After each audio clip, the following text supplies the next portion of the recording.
Simba ka nga apeng, Mhm. basi kuno tugubon, ayaw la kuno kasina. Ang baga man siya patid na, kuwan man siya ni kaya patid man, matuyaw-tuyaw. Ayan guys, ang ating continuation sa interview natin kinanay. Tayo ay, Puso ulan, ang kota. ayan, kausap siya at napapanayam natin si nanay. Can you imagine mga palangga, sa edad niyang 95 years old, ang tatas niya pa magsalita at malakas pa. Ang akala ko nga, mga 70 years old lang si nanay. So yan. Iniro 5 ako man na tao.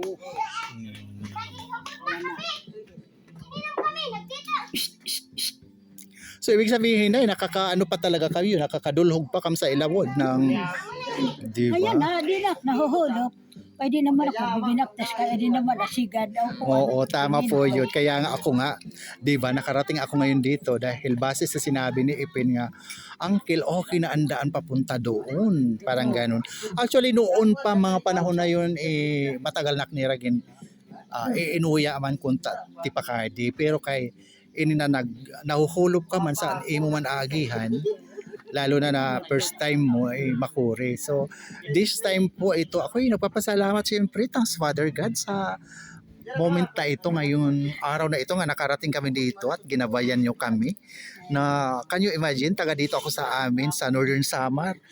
Hindi ko nararating itong lugar na ito, samantala ang dami ko nang narating na mga lugar dito sa Pilipinas. Mismo ang aking lugar hindi ko napupuntahan. So ako mismo sa sarili ko na-amiss talaga ako sa mga nakita ko dito.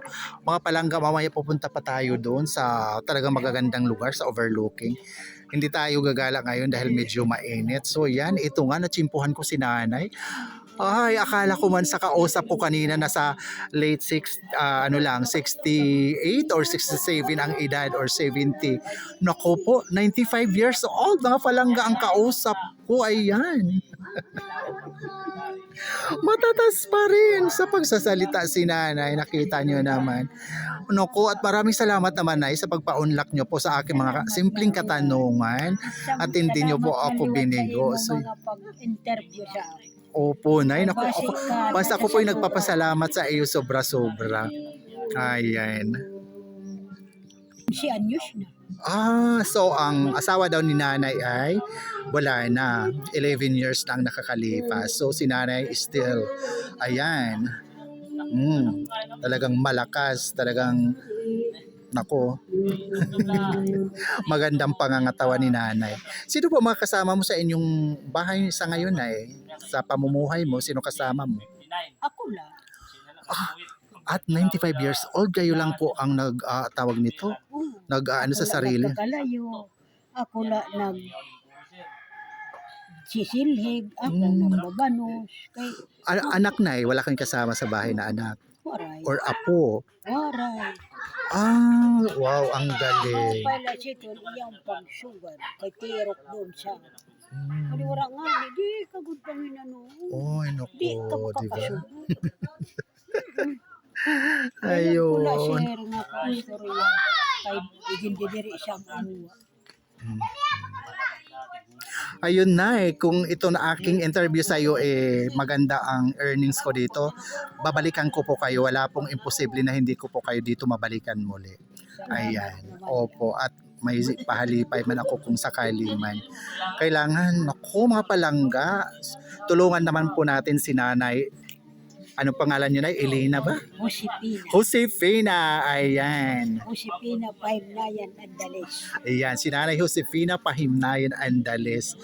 Sa edad niyang 95 years old, mga palangga, need niya ng help natin. So, sana ang earnings kung dito sa aking video na to maitulong natin kina Nanay Josefina. Dahil can you imagine sa 95 na edad niya, sa 95 years old na siya ngayon, still lumalaban siya sa buhay ng mag-isa. Wala siyang kasamang anak or apo. So yun, nakaka-proud. Bilang ako siguro ang anak ni nanay, naku, sobra pong ako mapaproud sa iyo, nay, at talagang hindi kita tawag nito. Sini nga kabataan. Mamahalin kita ng todo na makasama kita. Yan. 11 ang iyong anak, nay? 11? 11 mo anak? Oo. Hala, di ba? Yan. Sa 11 na yan, nasaan ang iba doon? Wala man lang nag-ano sa iyo. Tululo ang lalaki. Wow. So yun guys, thank you so much muli. Please, ayun, need your help po para kinanay Josefina Pahimnayan Andales sa aking mga patala sinders dyan. Love you mga palangga. So yun, para mabalikan natin muli dito si Nanay Josefina sa Crystal Mountain. Love you, Nay. Ayun, love you always. God bless us all po. Bye.